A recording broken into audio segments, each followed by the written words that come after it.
Gimana rasanya kalau jadi budak harus menghamili 240 wanita?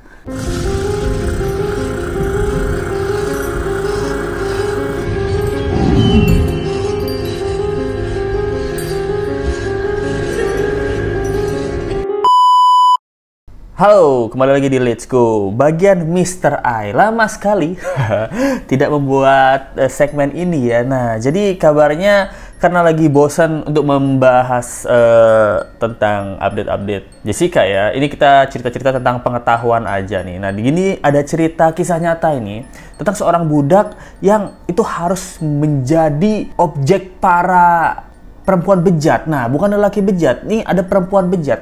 Dia harus menghamili 240 wanita dan dijadikan sebagai budak seks. Nah, ini harus supaya nggak disensor ya. Budak seks. Budak seks dari perkumpulan wanita-wanita ini. Gimana sih ceritanya dan kisah nyata ini? Ayo kita dengarkan baik-baik ya.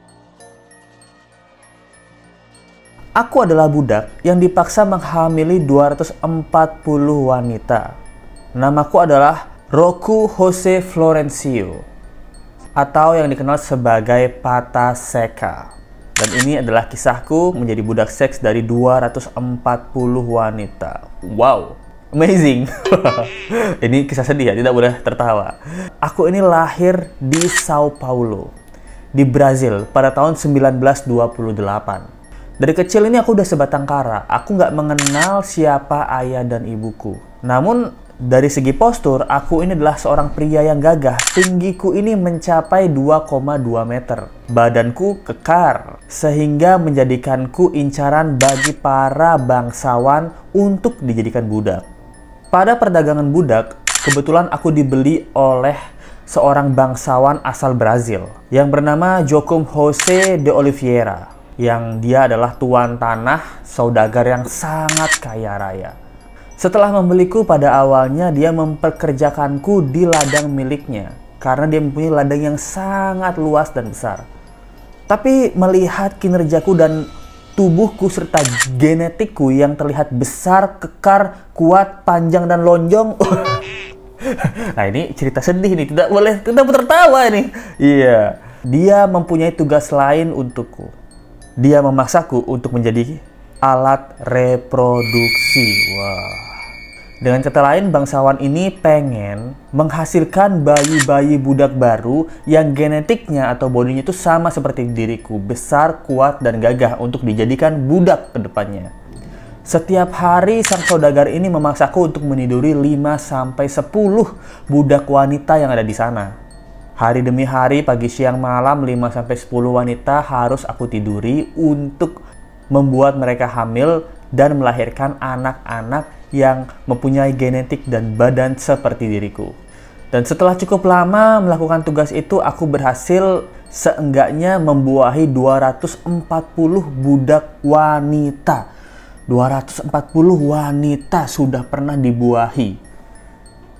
Karena hal itu aku menjadi cukup terkenal di kalangan bangsawan dan para budak terutama. Karena keperkasaanku yang bisa satu hari meniduri 5-10 orang wanita. Bahkan tidak jarang wanita yang berkulit putih itu juga memintaku untuk melakukan hubungan intim dengan mereka. Dan bahkan beberapa dari mereka rela untuk membayar untuk bisa melakukan hubungan intim denganku gitu. Karena hal tersebut aku cukup diistimewakan oleh majikanku. Karena aku memberikannya kurang lebih sekitar 240 budak baru ya. Dari hasil reproduksi yang dia lakukan bersama budak-budak wanita lainnya. Tapi aku memilih untuk melarikan diri dan bergabung dengan gerakan perlawanan perbudakan. Dan sampai sekarang aku dikenal sebagai ikon perlawanan perbudakan karena keberanianku menuntut kemerdekaan untuk kami kaum budak. Sehingga pada tahun 1888, perbudakan resmi dihapuskan dan dilarang. Serta aku mendapatkan cinta sejatiku dan hidup bersama 9 anak kami di tanah yang diberikan majikanku dahulu.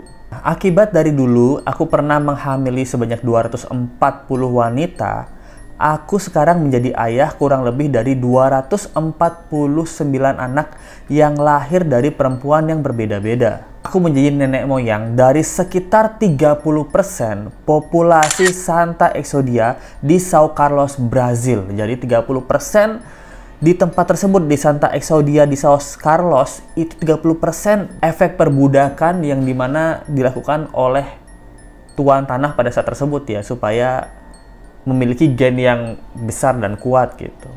Dan akhirnya aku meninggal pada tahun 1958 gitu, di usia 130 tahun karena penyakit tetanus yang semakin parah karena kakiku tidak sengaja menginjak paku yang kotor. Nah itu guys, kisah dari seorang budak yang menghamili 240 budak lainnya dan memiliki keturunan hingga 30% populasi dari São Carlos, Brazil gitu. Nah, dan sayang sekali beliau sudah meninggal bukan karena HIV/AIDS ya, tapi karena kena tetanus.